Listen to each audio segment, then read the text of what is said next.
안녕하세요. 앞서 보이는 것처럼 유해성 평가에 대해서 발표할 장지은입니다.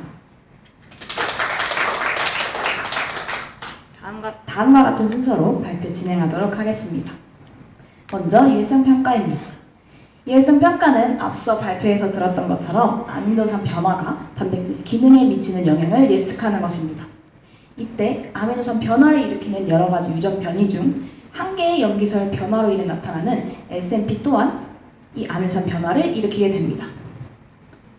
이러한 SNP는 여러 가지 유전 요인 중에 표현형 형질에 미치는 영향을 분석하는 곳에서 바이오마커로서 중요하게 사용되고 있습니다.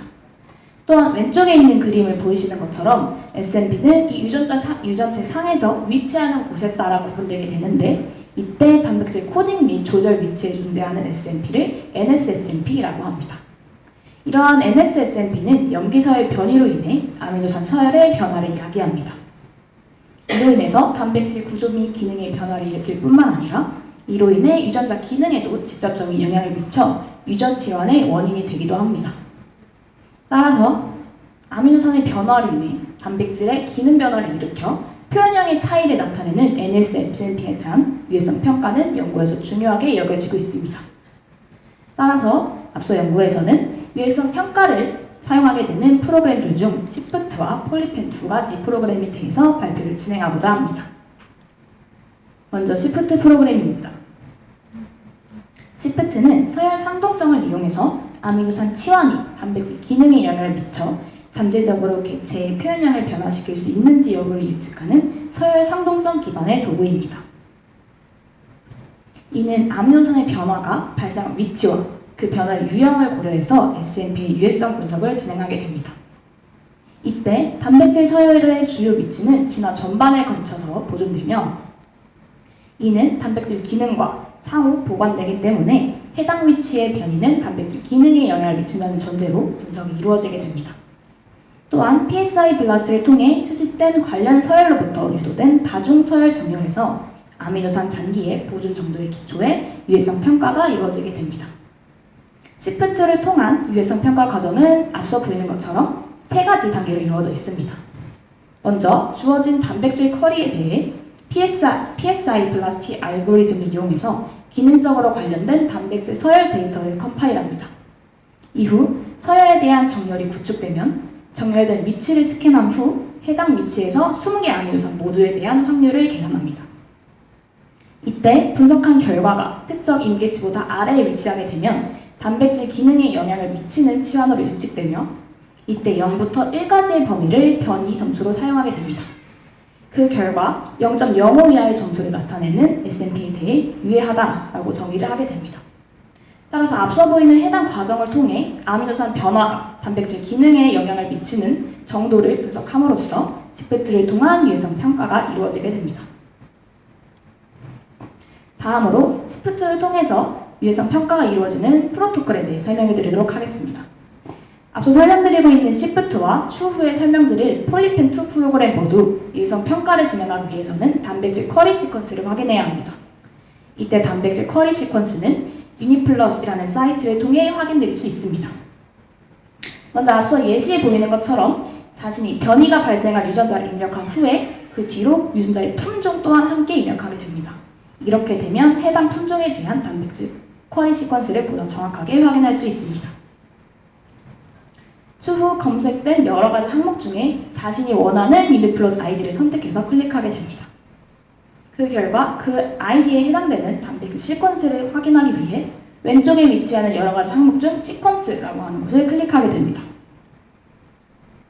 그렇게 되면 해당 단백질에 대한 시퀀스 구조가 확인되게 되고, 이 구조를 다운로드하기 위해 다운로드 버튼을 클릭하게 되면 앞서 보이는 것처럼 페스타 형식의 단백질 쿼리 시퀀스를 확인할 수 있게 됩니다. 저희는 지금 보이는 것처럼 이 페스타 형식의 단백질 쿼리 시퀀스를 사용해서 유해성 평가를 진행하게 됩니다. 다음으로 시프트를 이용한 유해성 평가 과정을 설명드리겠습니다.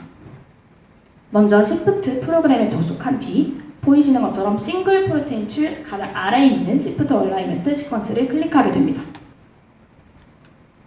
이후 앞서 저희가 유니플롯을 통해 확인한 페스타 형식의 단백질 쿼리 시퀀스를 입력한 후에 이 변이가 일어난 아미노산 변이의 정보를 입력하게 됩니다.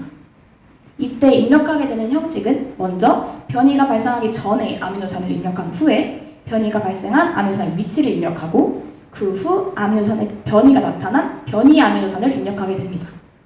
그래서 앞서 보여준 것처럼 이 예시를 보게 되면 이 단백질은 아르기닌에서 처음 변이가 일어나기 전의 아미노산은 아르기닌이며 387번 위치에서 변이가 일어났고 변이가 일어나 히스티딘으로 단백질이 변화된 것을 확인할 수 있습니다.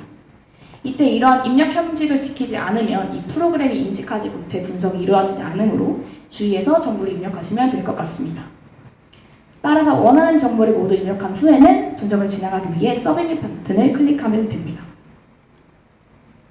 그 결과 시프트를 통한 일석 평가 결과를 확인하기 위해 가장 하단에 보이는 Prediction of Substitution Entered를 클릭하시면 됩니다. 시프트를 통한 일석 평가 예측 결과 차는 다음과 같습니다. 그 중에서 저희가 가장 주목해야 할 것은 앞서 말씀드렸던 시프트 정수입니다. 이러한 시프트 정수는 1부터 0 사이의 범위로 나타나며 0에 가까울수록 유의성이 있는 유해한 SNP임이 확인됩니다. 따라서 앞서 보이시는 예시는 0.0으로 가장 낮게 나타났기 때문에 유해성을 가지고 있는 SNP다라고 보시면 될 것 같습니다. 다음은 폴리펜2 프로그램입니다. 폴리펜2는 직접적인 물리적 및 진화적 비교 고려사항을 사용하여 단백질의 구조와 기능에 대한 아미노산 치환의 영향을 예측하는 도구입니다. 이는 아미노산의 치환을 나타내는 서열, 계통 발생, 구조 정보를 기반으로 SNP의 유해성 분석을 진행합니다. 이때 앞서 보이는 IGA라는 것을 저희가 최적의 값을 선택하고자 할 때 그 각 단계마다 자기가 최적이라고 생각하는 것을 선택해 나감으로써 결과를 도출해내는 방식입니다. 따라서 이러한 IGA 알고리즘에 의해 선택된 8개 서열 및 3개 구조를 기반으로 한 예측 기능을 사용하여 나비즈 베이스 분석의 입력을 통해 분석을 진행하게 됩니다. 이때 앞서 보이는 나비즈 베이스 분류기라는 것은 저희가 데이터가 각각의 특성을 가지고 있다고 생각을 하고 새로운 입력이 들어오게 됐을 때 그 입력을 어떤 레이블에 분류시키는 것이 가장 확률적으로 높을지를 통해서 분석이 이루어지는 것을 의미합니다. 따라서 이후 SLP 기능 주석을 사용해 유전자 전사체에 매핑하여 단백질 서열 주석과 구조적 속성에 대한 추출을 진행한 후 상동 단백질과의 다중 정렬 및 구조 매개 변수에 대한 정보를 결합해 SNP의 유해성 정도를 예측하게 됩니다. 이러한 폴리펜2 프로그램은 앞서 우리 발표에서 계속 들으셨던 것처럼 험다이브와 험발 두 가지 이력체 데이터로 구성되어 있습니다. 먼저 험다이브는 유니플로 KB 데이터에서 입력되어 있는 인간 멘델 질환에 영향을 미침으로 알려진 모든 데미징 어렐들과 인간 단백질과 밀접한 관련이 있는 포유류의 넌 데미징 어렐 간의 차이로 구성되어 있습니다. 반면 험발은 유니플로 KB에 등록된 모든 인간 질병 유발 돌연변이와 질병에 대한 주석이 포함되지 않은 일반적인 NSSNP로 구성되어 있습니다. 따라서 험발은 희귀 대립 유전자 평가와 게놈 전체의 연관성 연구에서 확인된 밀도 높은 매핑, 자연 선택 분석에 주로 사용되게 됩니다. 그에 반면 험발은 다양한 유해성 대립 유전자를 포함하고 있기 때문에 치명적인 영향을 미치는 돌연변이나 나머지 모든 인간 변이를 구별해야 하는 멘델병 진단에 주로 사용되게 됩니다. 그 결과 험발과 험다이브 두 개의 분석 프로그램 모두 0부터 1까지를 변이 점수로 사용하여 해당 점수가 높을수록 SNP에 유해하다고 정의하게 됩니다. 또한 그 구조적 영향력은 보이시는 것처럼 benign, possibly damaging, probably damaging 이렇게 세 가지 범주로 구분되며 가장 끝에 있는 probably damaging이 유해성이 가장 높은 SNP를 나타낼 때 이렇게 나타내게 됩니다. 다음은 폴리펜2를 이용한 유해성 평가 과정입니다. 먼저 단백질이나 SNP-I들을 입력하거나 앞서 저희가 유니플롯을 통해 확인한 페스타 형식의 단백질 커리 시퀀스를 가장 위에 있는 줄 중에 여기에 입력을 하게 됩니다. 그 후 포지션 항목에 아미노산 변이가 일어난 위치를 입력하고 AA1은 단백질 변이가 일어나기 전의 아미노산, AA2는 변이가 일어난 후의 아미노산 이렇게 입력을 선택한 뒤 가장 하단에 있는 커리 디스크립션에는 해당 단백질 커리에 대한 설명을 입력합니다. 이렇게 자신이 원하는 정보를 다 입력한 후에는 서브밋 커리를 통해 분석을 진행하게 됩니다.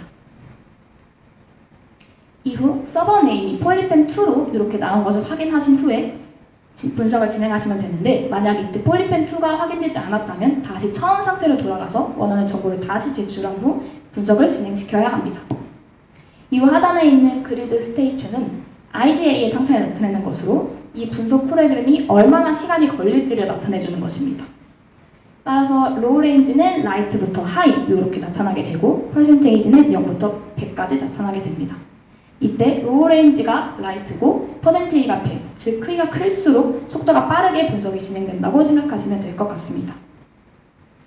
이후 가장 밑에 있는 이 상태는 보류되거나 진행 중인 작업을 나타내는데 이때 작업의 상태가 앞서 보이시는 것처럼 QW인 경우에는 이 분석이 지금 대기할 상태에 있다는 뜻입니다. 즉 분석이 제대로 진행되지 않고 있다는 뜻이죠. 그런 경우에는 제일 하단에 보이는 리프레시 버튼을 클릭하여 다시 분석을 진행시켜 주셔야 합니다. 따라서 최종적으로 앞에 보이는 complete라는 단어가 나오면 이 분석이 이미 완료되었다는 뜻으로 결과를 보기 위해 뷰 버튼을 클릭하시면 됩니다.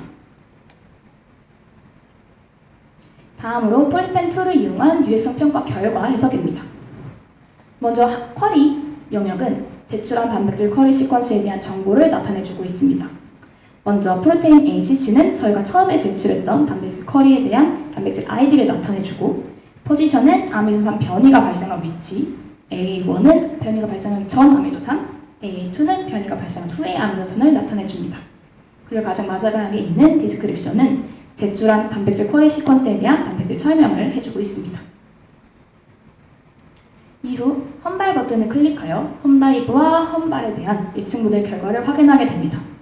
이 두 가지에 대한 결과는 앞서 말씀드린 것처럼 비나인, 퍼시블리 데미징, 프로베빌리 데미징 이렇게 세 가지 범주로 나눠서 결과가 나타나게 됩니다. 또한 앞서 말씀드린 것처럼 0부터 1까지의 범위로 점수가 나타나게 되는데 이때 1에 가까울수록 유해성이 높다고 생각하시면 됩니다. 앞서 보이시는 예시를 보게 되면 험다이브와 험발 모두 퍼시블리 데미징으로 결과값이 나타났으며 그 값은 0.749, 0.531로 나타나 유해성이 높은 SNP로 보여지게 됩니다.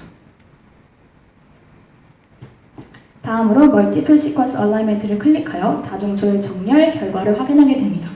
이 밑에 있는 결과가 그 결과값인데요. 이는 표적 단백질의 주위에 있는 75개의 아미노산과 다른 종의 유사한 단백질 점유를 표시하게 됩니다. 그 중에서 가장 상단에 있는 요 쿼리라고 써있는 이것이 표적 단백질 쿼리 서열이라고 보시면 될 것 같습니다. 그리고 저희가 입력했던 변이 아미노산은 가장 첫 번째 위치에 있는 검정색 블랙박스로 표시된 강조 이 표시를 보시면 될 것 같습니다. 따라서 유해성 평가를 통해 NSSMP에 의한 아미노산 변화로 인해 단백질 기능 변화를 일으킴으로써 질병에 미치는 영향 또한 확인할 수 있어서 NSSMP에 대한 유해성 평가는 여러 연구에서 사용되고 있습니다. 지금까지 발표를 들어주셔서 감사합니다.